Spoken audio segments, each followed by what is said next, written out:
y te alabaré con todo mi corazón, y te alabaré con todo mi ser, y te alabaré con todas mis fuerzas, porque eres mi Señor, eres mi Dios.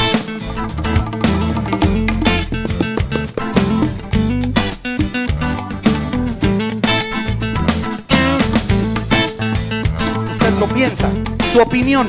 No hay una respuesta correcta o incorrecta, es una opinión personal. ¿Listos?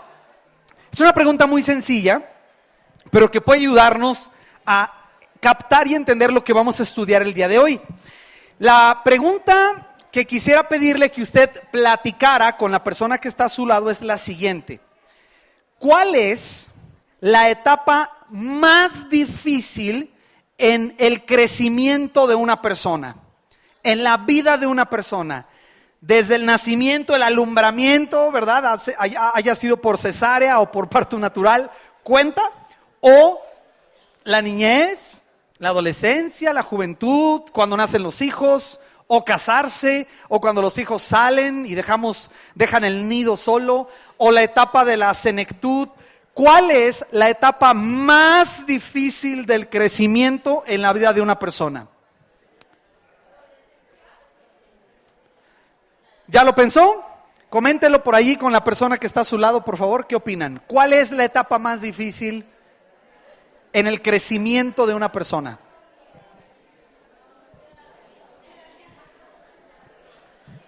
Platique por ahí con alguien, busque.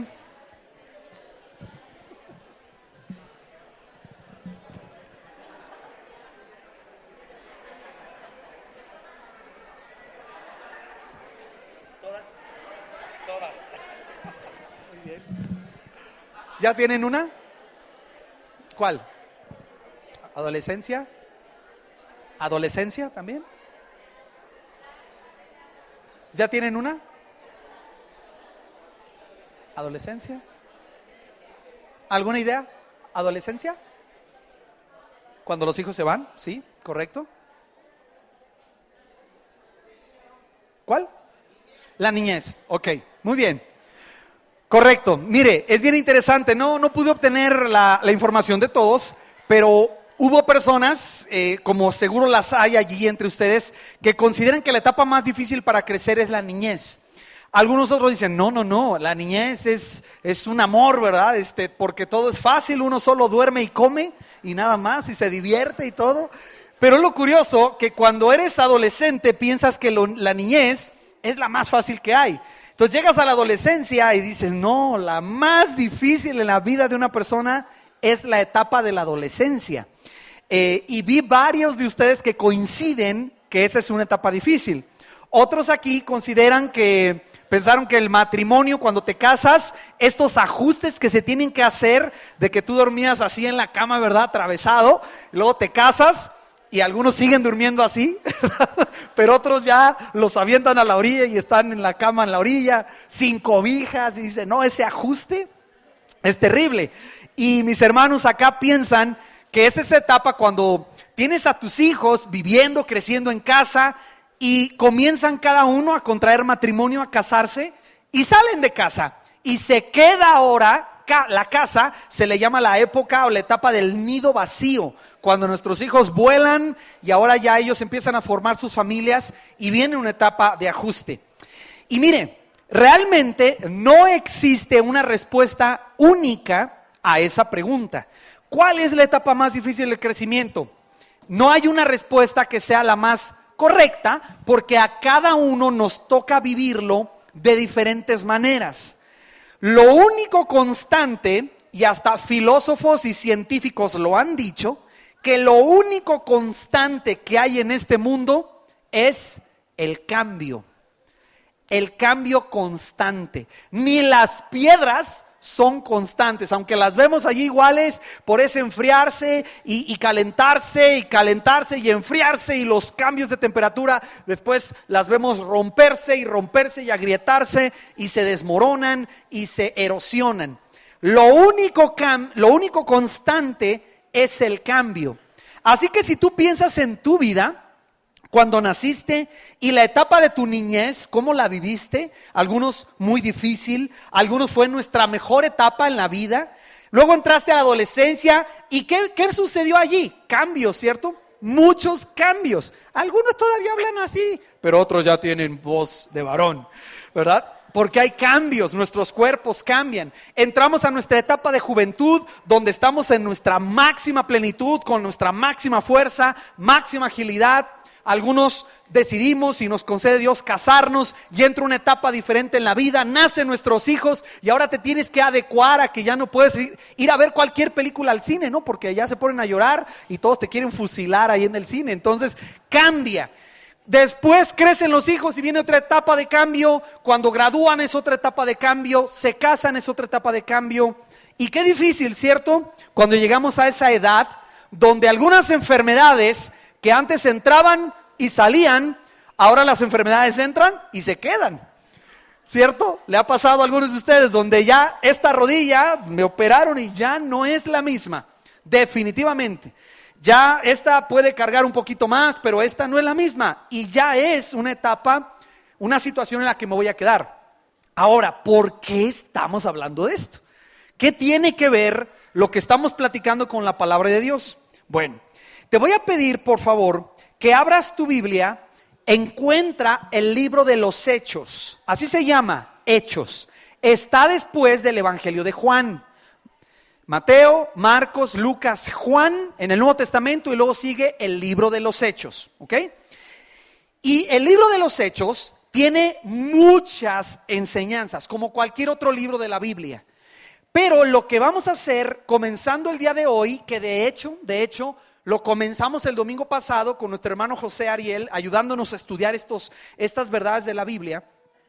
Lo que vamos a hacer es sacar de los primeros 13 capítulos del libro de los Hechos a lo largo de varios domingos. No se asusten, no vamos a hacer todo hoy, no alcanzamos, pero a lo largo de varios domingos vamos a estudiar los elementos principales que se dan en una iglesia cuando la iglesia va creciendo.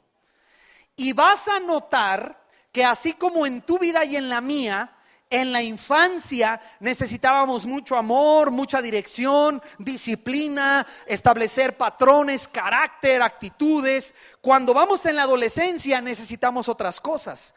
Necesitamos mucha cercanía en las relaciones. Necesitamos una dirección clara en nuestra vida. Cuando somos adultos y nos casamos, ocupamos otro tipo de dirección, porque hay otro tipo de desafíos.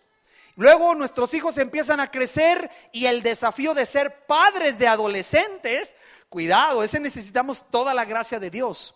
Después, cómo guiarlos cuando se casan. Lo que quiero que notes es de que desde el nacimiento hasta que nosotros llegamos a la tumba, cualquiera que sea la manera o el tiempo en el que esto suceda, lo que vas a notar es que hay cambios. Y escúcheme el punto principal de lo que vamos a estar estudiando durante los próximos domingos. Si esos cambios vienen y tú no te ajustas a esos cambios y tú te quieres quedar en esa etapa atorado y estancado, los cambios continúan, el crecimiento sigue y entre más te quieres quedar en un lugar, más te va a doler crecer. El tiempo, los cambios, el crecimiento de todo aquello que está vivo no se puede detener. O mejor te ajustas, o mejor te adaptas, o lo que va a suceder es que te va a doler mucho quedarte en la misma condición cuando todo va avanzando y todo va cambiando. El libro de los Hechos nos retrata de diferentes maneras esta secuencia que la iglesia de Jesucristo va siguiendo. Entonces, si tú vieras desde lejos una radiografía, un esquema de todo lo que le ha sucedido a la iglesia cristiana desde que fue fundada hasta el día de hoy, tú puedes utilizar el libro de los Hechos y puedes utilizar los primeros 3 capítulos de Apocalipsis y verías un cuadro histórico del crecimiento de la iglesia, pero también verías un cuadro, digamos, biológico del crecimiento de la iglesia. ¿Qué le pasa a una iglesia que se empieza a centrar en la misión de Dios? ¿Cómo empieza a cambiar? ¿Cómo son sus crisis? ¿Cuáles son sus necesidades y sus problemas? Y eso es lo que vamos a estudiar, porque usted y yo estamos en una iglesia, somos parte de una iglesia que está sufriendo y también disfrutando ese tipo de cambios. Y no son tan simples. Déjame iniciar y solamente vamos a tomar extractos del libro de los Hechos. No nos vamos a meter a un capítulo y versículo detallado. Vamos a tomar diferentes extractos. Y dice en Hechos capítulo número 1, está escribiendo Lucas, que fue un conocido del apóstol Pablo, el mismo que escribe el Evangelio de Lucas, y dice así: en el primer tratado, Teófilo, hablé acerca de todas las cosas que Jesús comenzó a hacer y a enseñar. ¿A qué se refiere eso? Al Evangelio de Lucas, verso 2. Hasta el día en que fue recibido arriba, después de haber dado mandamientos por el Espíritu Santo a los apóstoles que había escogido, a quienes también, atención con esto, después de haber padecido, se presentó vivo con muchas pruebas indubitables, apareciéndoselos durante 40 días y hablándoles acerca del reino de Dios. Y estando juntos, les mandó que no se fueran de Jerusalén, sino que esperasen la promesa del Padre, la cual les dijo: oísteis de mí, porque Juan ciertamente bautizó con agua, mas vosotros seréis bautizados con el Espíritu Santo dentro de no muchos días. Entonces, lo primero que quisiera que tú y yo notáramos es que durante los 2 primeros capítulos completos, el tema central es el Espíritu Santo. Hay personas que han sugerido que este libro no se debe llamar Hechos de los Apóstoles, sino Hechos del Espíritu Santo, porque el actor principal en todo el libro de los Hechos, así como Jesús lo fue en los Evangelios, el actor principal en el libro de los Hechos es el Espíritu Santo. Lo interesante que observamos conforme vamos revisando parte a parte y vez a vez y sección a sección este excelente libro, es que vamos a observar precisamente cómo la iglesia, cuando nace y se gesta en el capítulo 1 del libro de los Hechos, la primera cosa que la iglesia necesita es el Espíritu Santo. Y perdóneme por decir cosa, porque el Espíritu Santo no es una cosa, pero es la tercera persona de la Trinidad viniendo a morar en la vida de los creyentes. El Espíritu Santo, que fue precisamente prometido, como acabamos de leer aquí, llega en el capítulo 2, 50 días después de que Jesús resucita de los muertos. Entonces, para que ubiques la secuencia, Jesucristo fue crucificado, al tercer día resucita, estuvo apareciéndose a sus discípulos por 40 días y al día número 40 Él asciende a los cielos. Los discípulos, estando allí, lo ven literalmente ascender al cielo por su propio poder.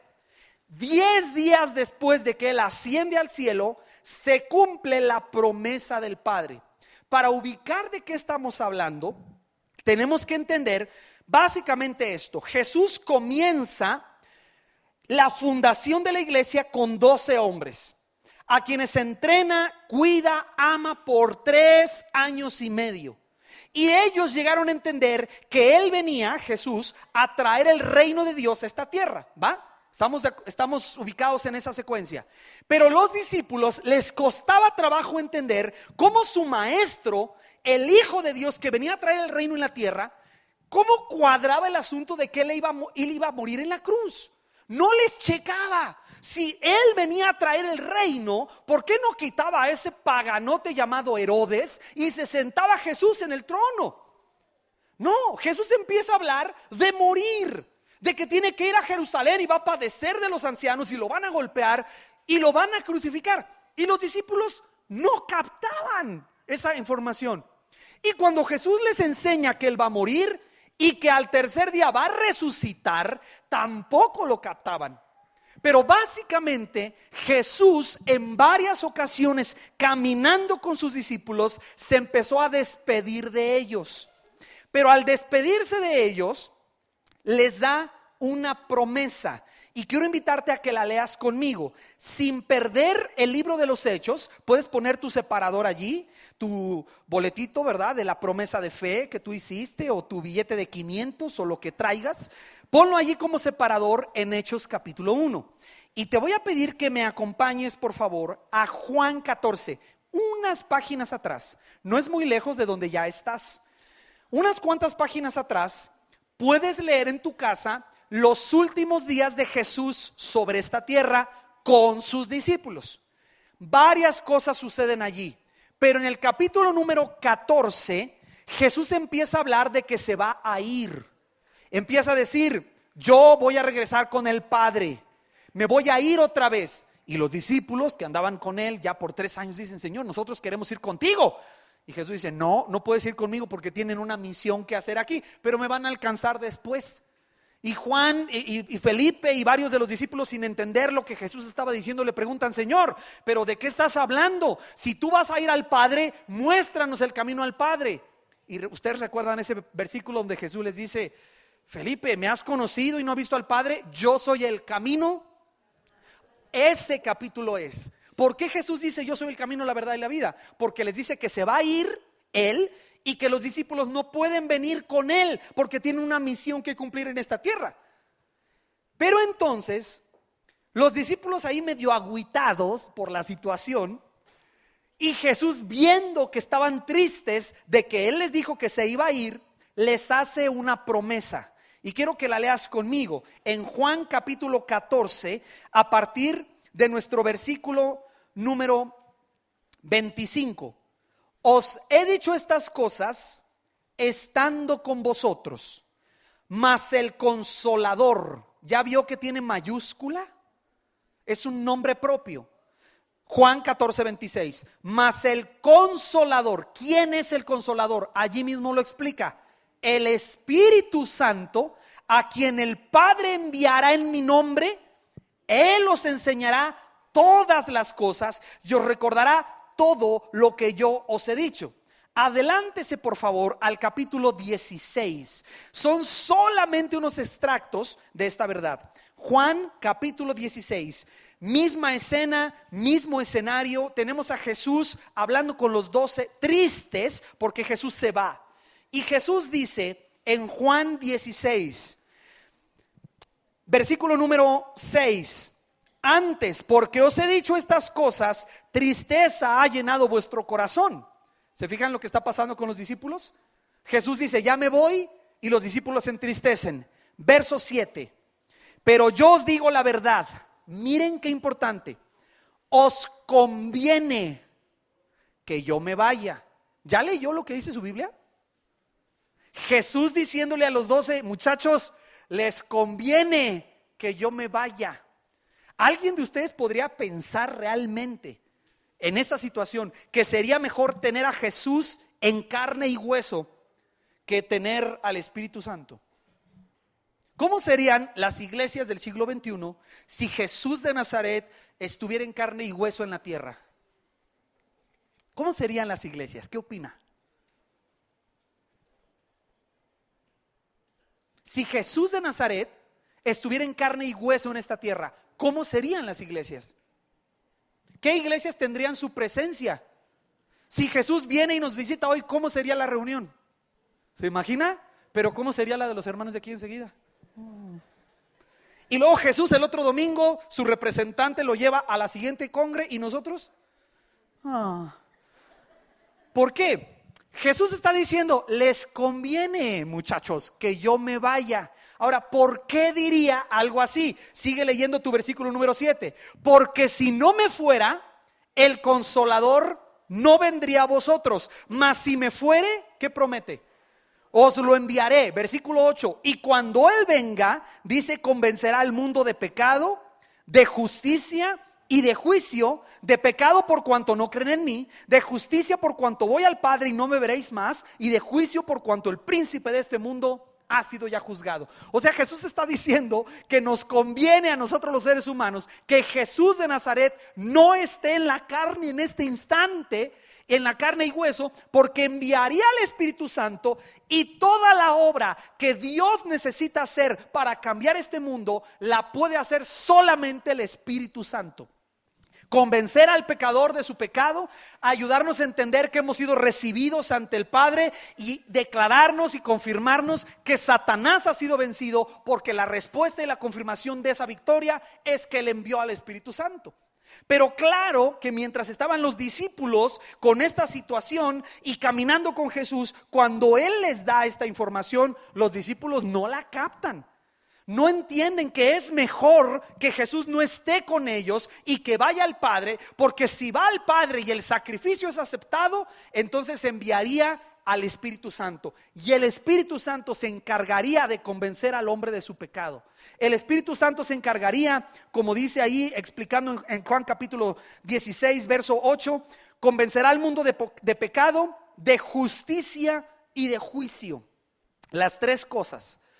Esa promesa es a la que se refiere nuestro Señor cuando está hablando en Hechos capítulo 1. Ya murió en la cruz, resucitó al tercer día, se estuvo apareciendo a sus discípulos 40 días, pero la situación era que se iba a ir, iba a regresar a la diestra del Padre. Y es por eso, regresa a tu separador en Hechos capítulo 1, regresa por favor, Hechos 1, verso 5, verso 4. Estando juntos les mandó que no se fueran de Jerusalén, sino que esperasen la promesa del Padre, la cual les dijo: oísteis de mí. Porque Juan ciertamente bautizó con agua, pero aquí está la promesa: mas vosotros seréis bautizados con el Espíritu Santo dentro de no muchos días. Y después, ¿qué pasa? Jesús asciende al cielo. Ya vio en su Biblia el versículo número 9, 1:9. Habiendo dicho estas cosas, viéndolo a ellos, fue alzado y le recibió una nube que le ocultó de sus ojos. ¿Entiende lo que dice la Biblia? Jesús de Nazaret no murió y está en una tumba enterrado. Jesús de Nazaret murió en una cruz, lo pusieron en una tumba y al tercer día se levantó de los muertos. Y estaba vivo entre los hombres, presentándose a sus discípulos. Pero a los 40 días, Jesús en carne y hueso, con su cuerpo glorificado, ascendió al cielo. Regresó al lugar de donde había venido primero.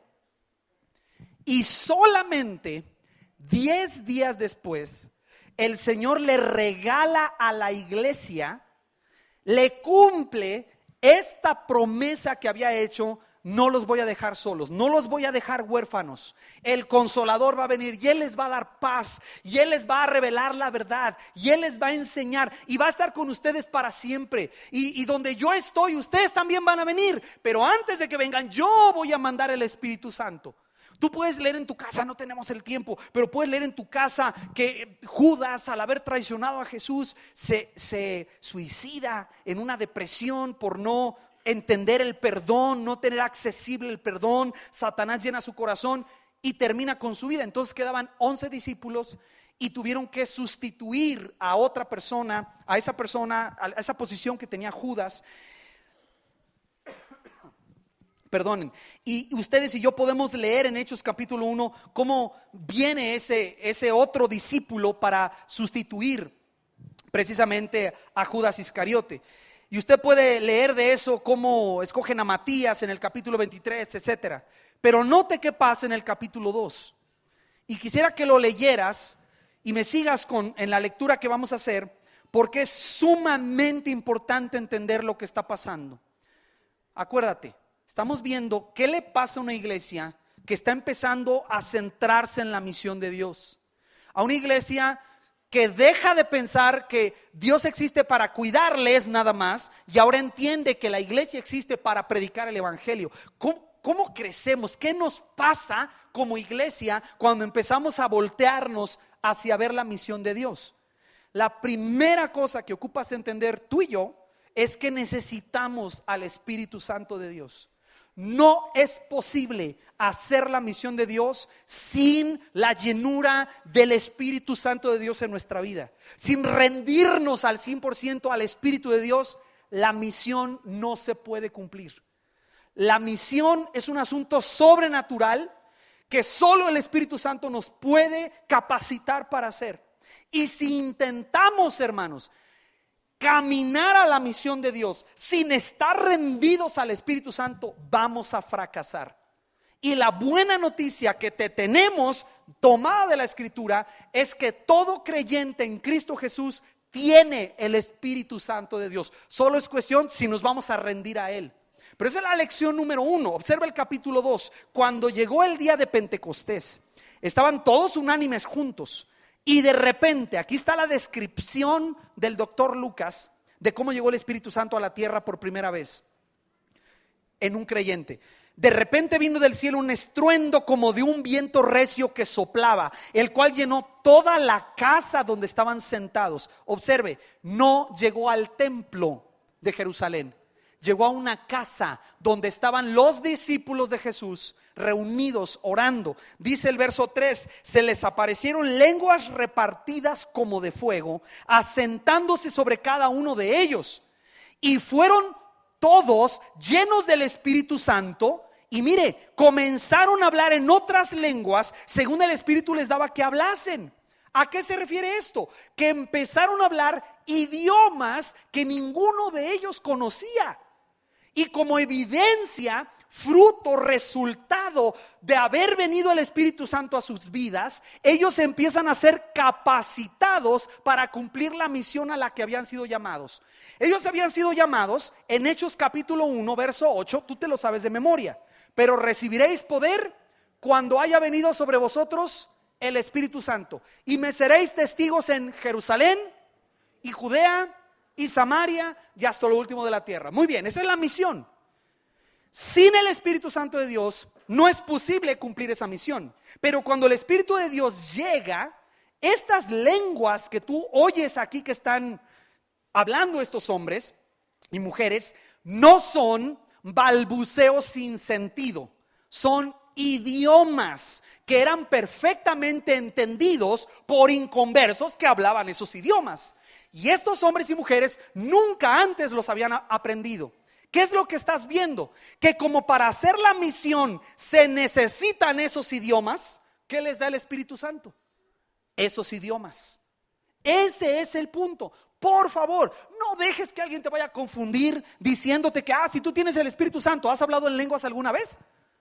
¿Te has caído y has dicho la vajilla y Rambo saca la bazuca? ¿Has dicho alguna vez? ¿Has hablado de esa manera alguna vez? No dejes que te confundan.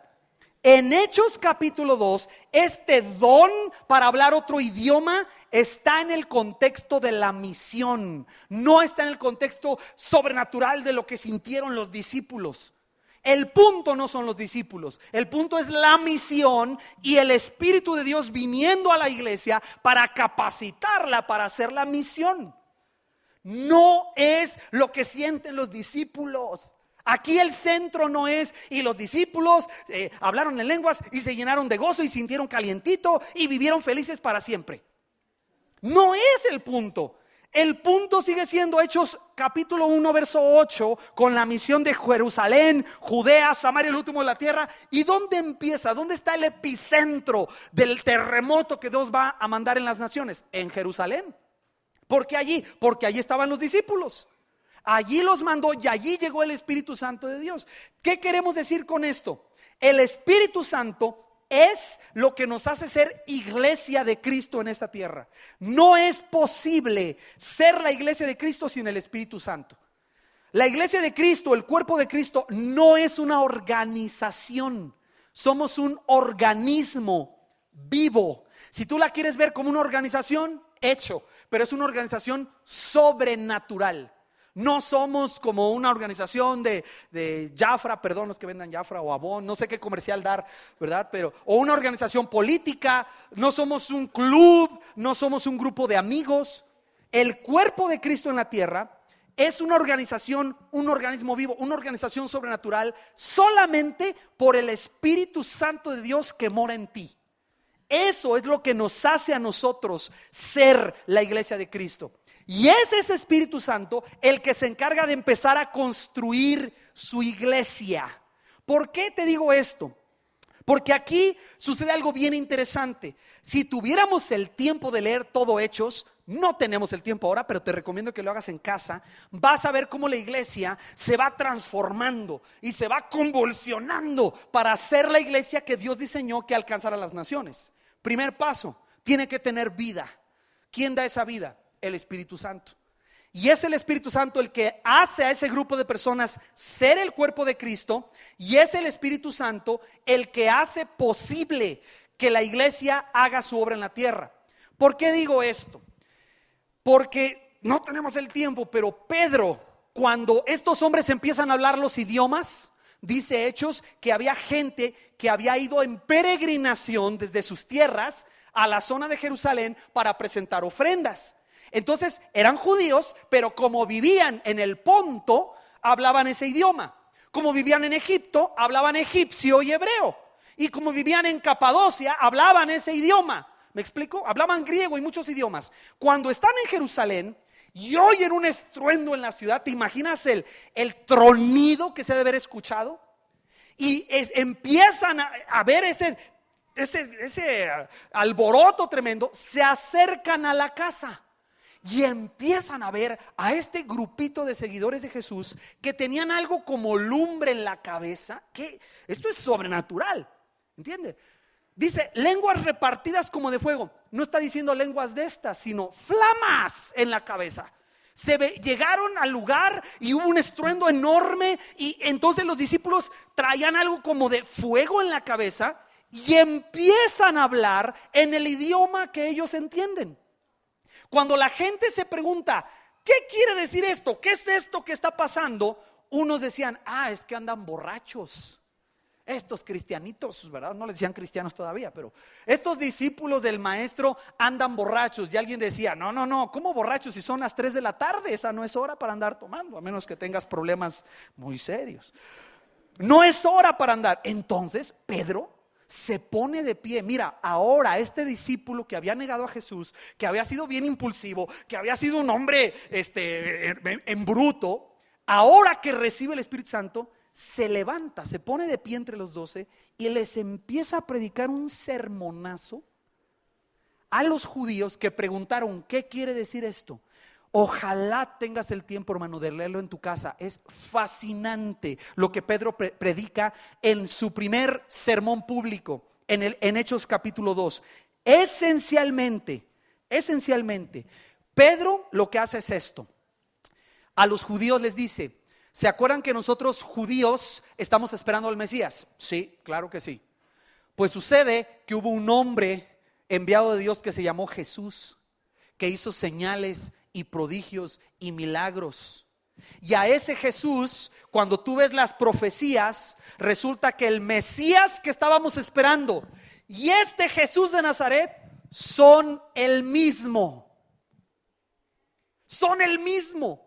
Y en ese instante el Espíritu Santo, atención, no está solo obrando cuando Pedro predica. Claro que le capacita para predicar, pero según Juan que leímos, ¿qué hace el Espíritu Santo? ¿Convence de qué?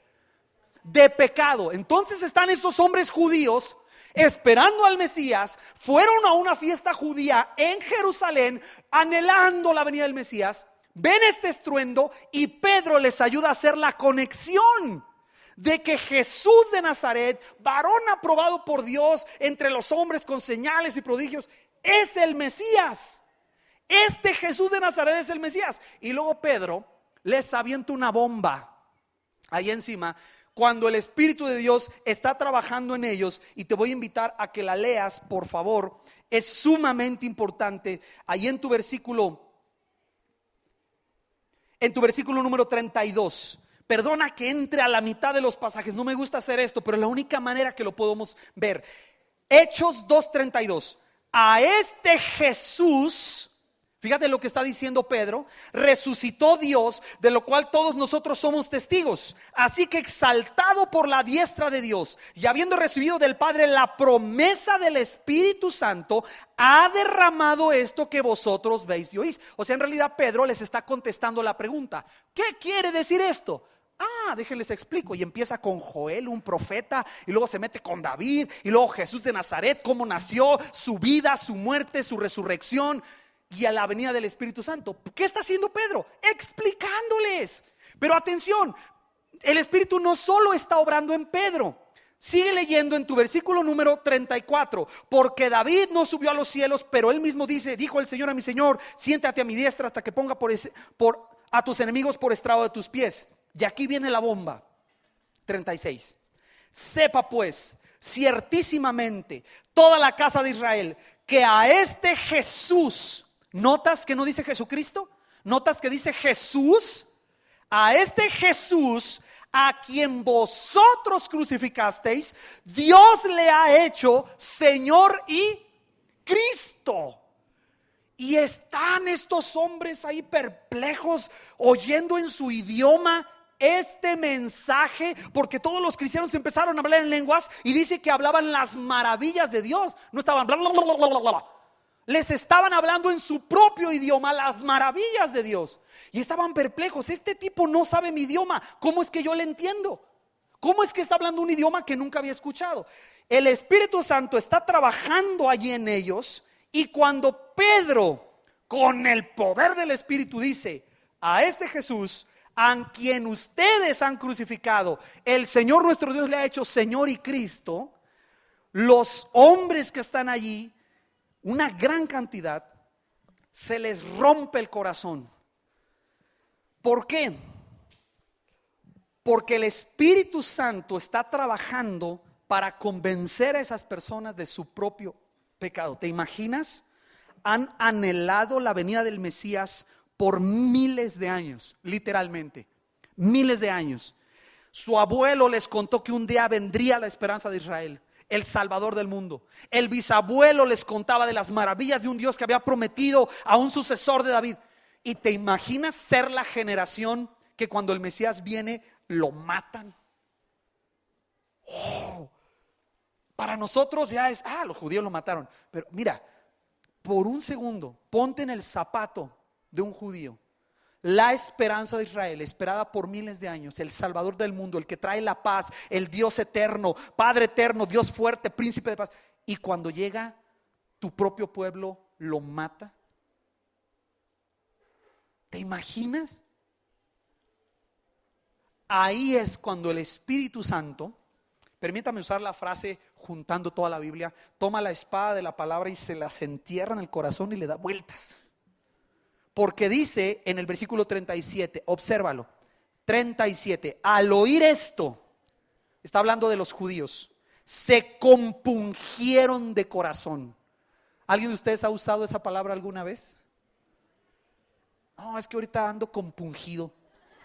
Soy entre estreñido y otra cosa, ¿no? Ando compungido. Compungir es una palabra que expresa como si tú exprimieses algo. Es como cuando te llega una mala noticia y decimos nosotros que sientes que la sangre se te va a los pies. Es ese sentir. Pero atención, esa verdad la sabían, porque ellos mandaron matar al Mesías. Ellos mandaron matar a Jesús. Pero ¿cuál es la diferencia ahora? Que está el Espíritu Santo.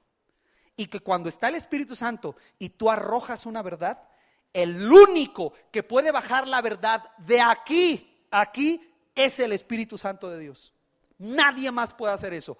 No importa cuán duro prediques, no importa cuánto grites en el metro y que les avientes folletos del infierno y todos esos de chic, ¿verdad? Que andan por ahí, bibliazos esos grandotes. El único que puede bajar la verdad de que somos pecadores y merecemos la ira y el infierno y que Dios nos ama, el único que puede bajar esa verdad es el Espíritu Santo de Dios. Por eso ves hasta Hechos capítulo 2 que un gran número de judíos vienen a los pies de Jesucristo a través de la predicación de Pedro. ¿Por qué? ¿Es la predicación de Pedro? No, es la obra del Espíritu Santo.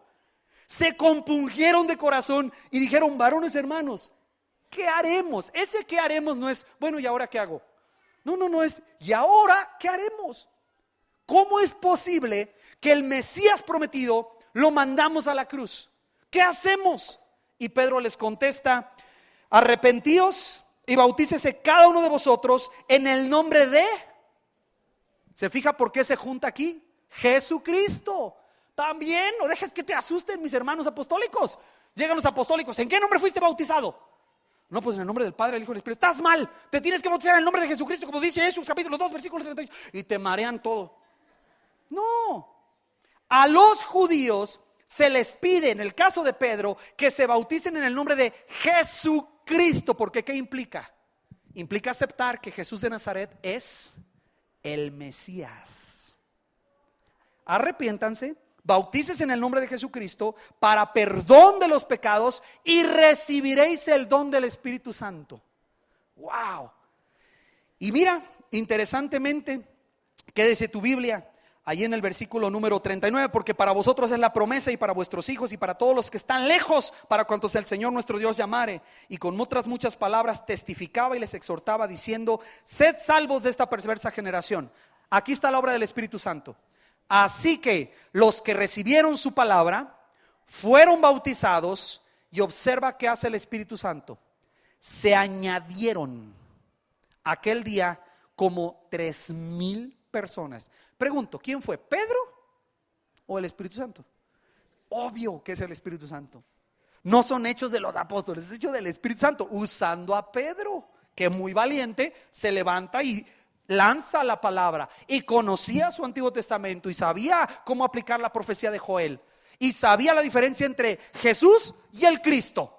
Y ahora para nosotros es la misma persona, Jesucristo, Jesús el Cristo, Cristo Jesús, Cristo el Señor, Jesús el Señor. Pero el judío al día de hoy todavía lo tiene separado. Ellos blasfeman a Jesús, no creen en Él, pero esperan al Cristo. Los cristianos, ¿qué decimos? Jesucristo. Por eso hay que entender la importancia de este nombre y lo hermoso que es que cuando llega el Espíritu Santo de Dios, capacita a las personas para creer.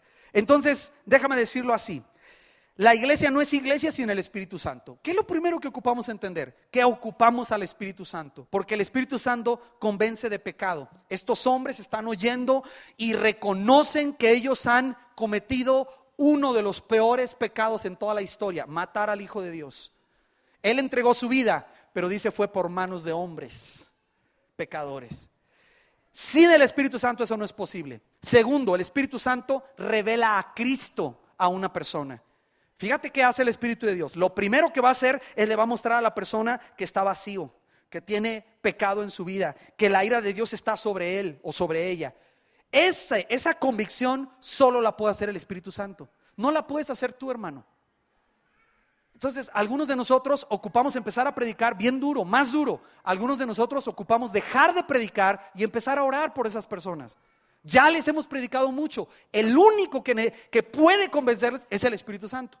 Pero ¿qué hace enseguida el Espíritu? Te revela quién es Cristo Jesús, el Hijo de Dios, el Salvador del mundo, el Príncipe de paz, la segunda persona de la Trinidad.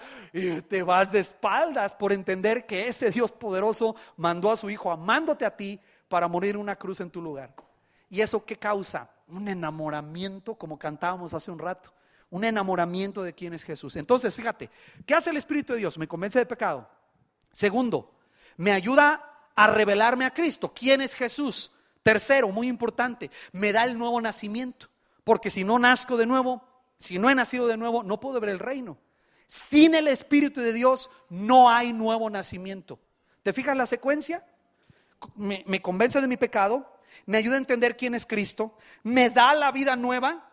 Y enseguida, número 4, lo que hace el Espíritu Santo es que empieza ese trabajo de transformar mi corazón. De un Alejandro egoísta a un Alejandro que ahora piensa en ser generoso. Me cuesta, pero tengo que ser generoso. Un Alejandro que solo pensaba en mí mismo, ahora estoy pensando en los demás. Un Alejandro lleno de rencor a un Alejandro que ha perdonado. Esa transformación solamente la puede hacer el Espíritu Santo. ¿Puede mi hermano Víctor y su esposa ir a plantar una iglesia sin el Espíritu Santo? Entonces aquí viene lo importante. Saben que nos decían, ¿verdad?, que ahora están llamando a varias ciudades de México el cementerio de misioneros. No sé si había oído usted eso. Antes decían que España era el cementerio de misioneros. Mandaban misioneros y todos acababan mal. Hay municipios de México que ahora llaman el cementerio de misioneros. algunos lugares en Guanajuato, algunos lugares en Jalisco. Esta iglesia está orando por ir a plantar una iglesia en el segundo lugar de mayor idolatría del país. ¿Quién crees que va a hacer eso posible? José. El Espíritu Santo de Dios. Él es el único que va a convencer a una persona, imagínate, de creer que una imagen es todo en su vida, que le debe el mayor respeto y la mayor adoración. ¿Te imaginas cuando es convencido de su pecado, de cómo eso ofende a Dios? Y luego cuando Cristo le es revelado y esa persona nace de nuevo y su corazón empieza a ser transformado. Hermano, solo el Espíritu de Dios puede hacer eso. Va a usar hombres, va a usarte a ti, ocupamos un equipo que vaya con ellos. Pero sin el Espíritu Santo no vamos, ni nos movemos. Necesitamos el Espíritu Santo de Dios para convencer de pecado, revelar a Cristo, dar el nuevo nacimiento, transformar el corazón. Eso es exactamente lo que hizo aquí el Espíritu de Dios. En aquel día se añadieron como 3,000 personas. Segunda lección que vamos a ver hoy, solo vamos a ver 2. La próxima semana otras 2. Primera lección, necesitamos al Espíritu Santo para crecer, alinearnos a la misión de Dios solo por su Espíritu. Segunda cosa, si queremos ser una iglesia que se alinea a esa misión y que pone la misión de Dios en el centro, observa tu capítulo 2, verso 42. No los estamos poniendo aquí, ¿verdad? Ok, perfecto. 2:42. Ya que esta gente se añade a la iglesia, observa lo que hacen. Y perseveraban. ¿De quién está hablando? De esos nuevos creyentes, esos nuevos discípulos. Perseveraban en la doctrina de los apóstoles, en la comunión unos con otros, en el partimiento del pan y en las oraciones. Y tú puedes leer en el 43 cómo dice, de hecho lo voy a leer para no regresar. Sobrevino temor a toda persona y muchas maravillas y señales eran hechas por los apóstoles. Todos los que habían creído, ¿qué dice la Biblia? Estaban juntos y tenían en común todas las cosas. Incluso había algunos allí, verso 45, vendían sus propiedades y sus bienes y los repartían a todos según la necesidad de cada uno. Y perseverando unánimes cada día en el templo y partiendo el pan en las casas, comían juntos con alegría y sencillez de corazón, alabando a Dios y teniendo favor con todo el pueblo. ¿Te acuerdas de lo que leímos en el verso 41? Se añadieron aquel día como 3,000 personas. Ve lo que dice el 47. Y el Señor añadía cada día a la iglesia los que habían de ser salvos. ¿Cuál es el segundo elemento? Si el primero es que necesitamos el Espíritu Santo, evidentemente creo que es muy claro para la mayoría de nosotros. Pero el segundo elemento, si vamos a crecer, a ser una iglesia que se alinea a la misión de Dios, si vamos a enviar personas de esta congregación a plantar iglesias a otros lugares en el mundo, en el país, hermanos, lo segundo que ocupamos es aprender que necesitamos hacer equipo. No podemos hacer la misión de Dios si no estamos, como dice el texto allí claramente, en comunión unos con otros. Si no estamos unánimes. ¿Qué significa unánimes? Es un ánima, un alma, o de un solo ánimo, con una misma mente, un mismo parecer. No es que vamos a ser iguales, no es que tenemos que ser uniformes, es que tenemos una meta que es glorificar a Dios haciendo discípulos en las naciones, y todos nos subimos a ese barco, todos caminamos en esa dirección. Se lo digo muy claro, el riesgo más grande que corre Senda de Vida para mandar misioneros el próximo año, para plantar iglesias en otros países, escúcheme, no es falta de dinero, no es falta de oportunidades, no es falta ni siquiera de personas que quieran ir, u oposición del mundo. El diablo, hermano, en el nombre de Jesús está vencido. No detiene a la iglesia. ¿Sabe cuál es el riesgo más grande? La división. El riesgo más grande es un grupito aquí de personas que no estén unánimes. Y la próxima semana vamos a hablar un poquito de eso. ¿Cuáles son los desafíos a los que nos vamos a encontrar? La iglesia empieza a crecer el número de personas. Inmediatamente leen capítulo 6, ¿qué sucede? Y los griegos murmuraban contra los hebreos porque las viudas de estos eran desatendidas. Murmuración dentro de la iglesia. Vamos a hablar de eso la próxima semana. Pero lo que quiero que notes es, de las primeras cosas que el Espíritu de Dios hace cuando va a formar una iglesia y ayudarla a crecer para hacer lo que Dios quiere, es que los junta, los arrejunta, si usted me permite.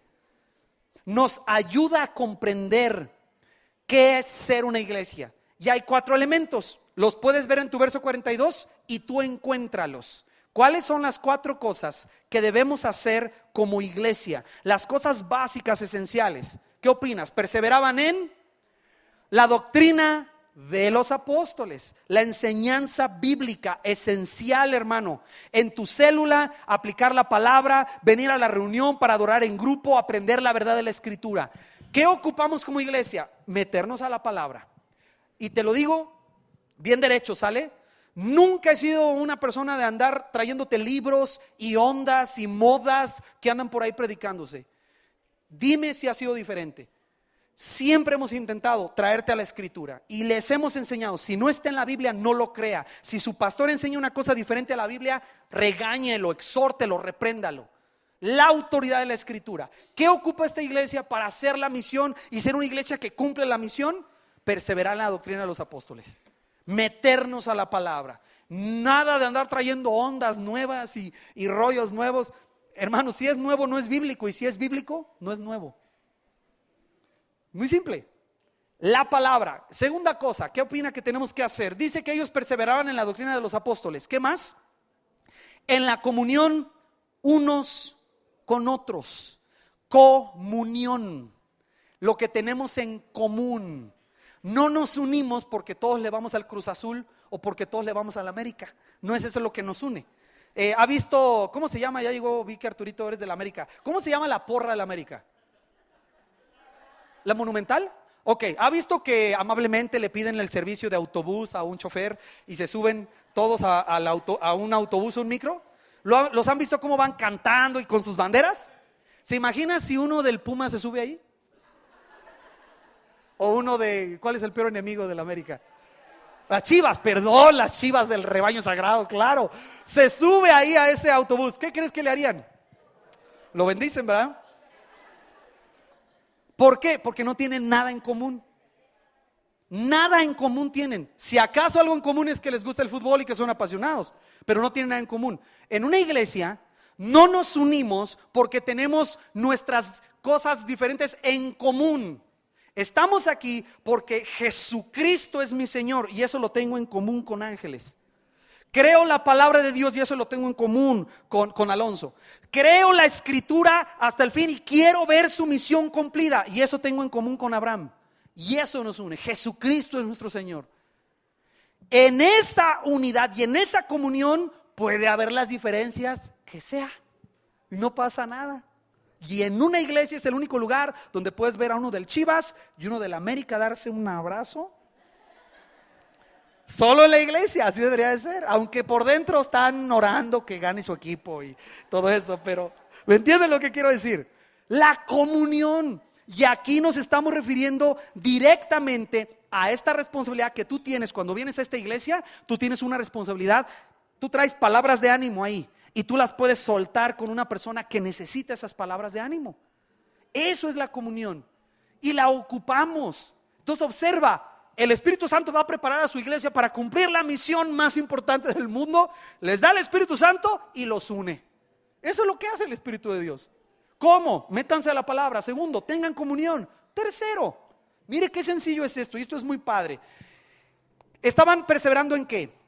En la doctrina de los apóstoles, en la comunión unos con otros, y luego dice ahí, en el partimiento del pan.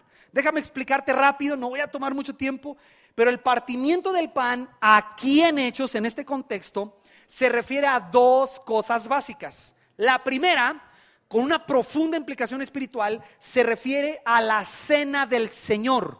El partimiento del pan es una imitación de esto que hizo Jesús cuando estaba en la última cena con sus discípulos, y dice que tomó el pan y lo partió y les dijo: coman, que esto es mi cuerpo.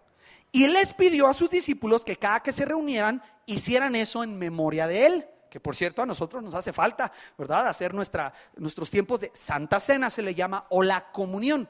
Entonces, cuando lees en la Biblia que ellos perseveraban en el partimiento del pan, se refiere a la cena del Señor, pero también se refiere claramente, como lo está explicando allí, a que compartían el pan unos con otros, como dice allí en el verso 46, comían juntos con alegría y sencillez de corazón. Entonces déjame explicarte a qué nos referimos con esto. El partimiento del pan se refiere a las relaciones correctas, y relaciones correctas de la manera más profunda. ¿Por qué?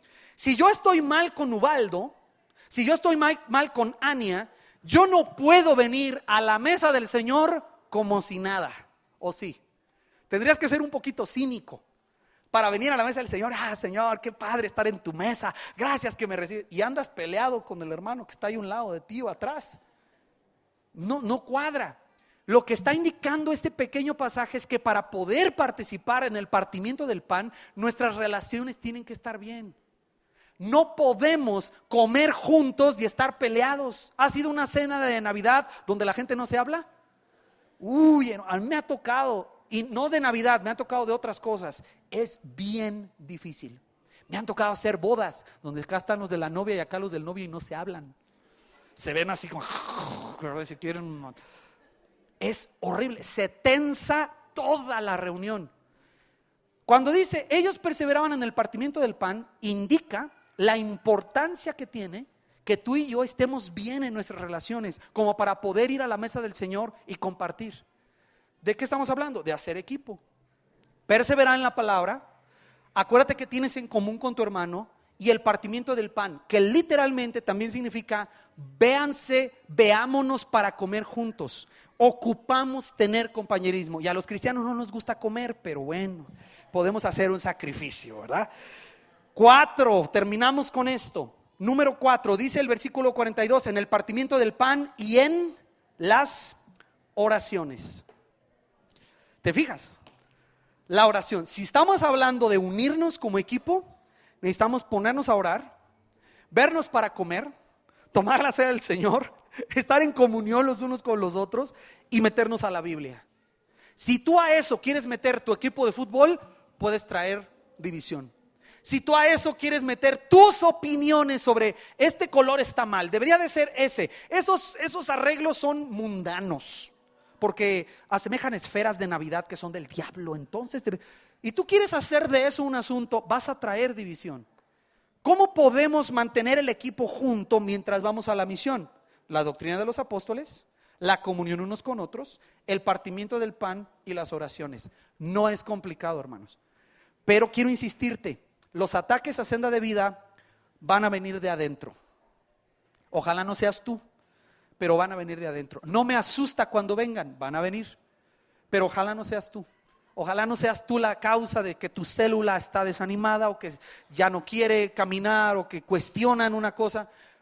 Tenemos libertad completa para hablar, tenemos libertad completa para hacer preguntas, somos un equipo, pero hay que comprender que ese equipo no se fundamenta en los detalles, se fundamenta en lo esencial. ¿Qué tenemos en común? Pues un Señor, una fe, un bautismo, un mismo Padre, ¿cierto? Una misma misión. Eso es lo que tenemos en común. Queremos glorificar a nuestro Señor Jesucristo. Entonces te animo, porque ¿qué significa para Senda de Vida crecer? Te estoy explicando. Necesitamos el Espíritu Santo. Esencial. Necesitamos unirnos.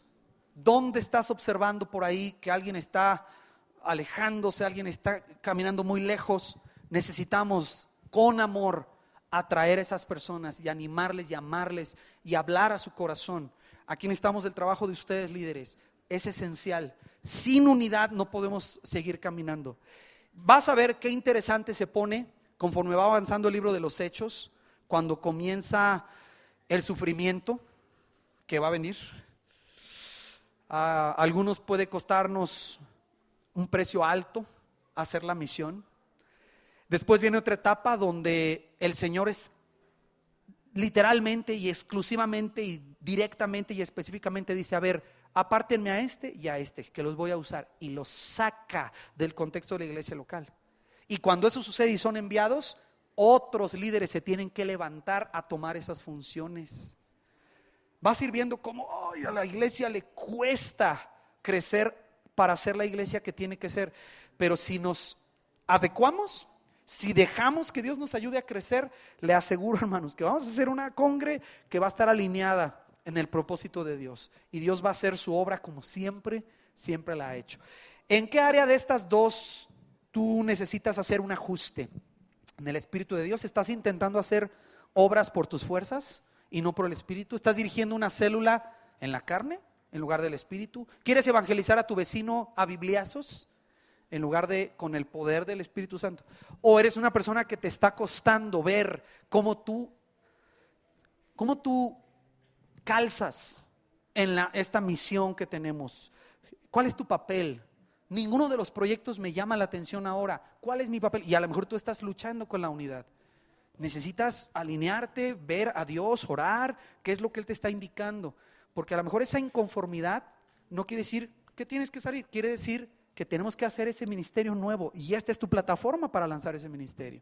Te animo, varios de ustedes se han acercado conmigo. Y esa insatisfacción santa la puedes usar y Dios la planta para mostrarte áreas donde Él te quiere usar. Te quiero invitar a orar.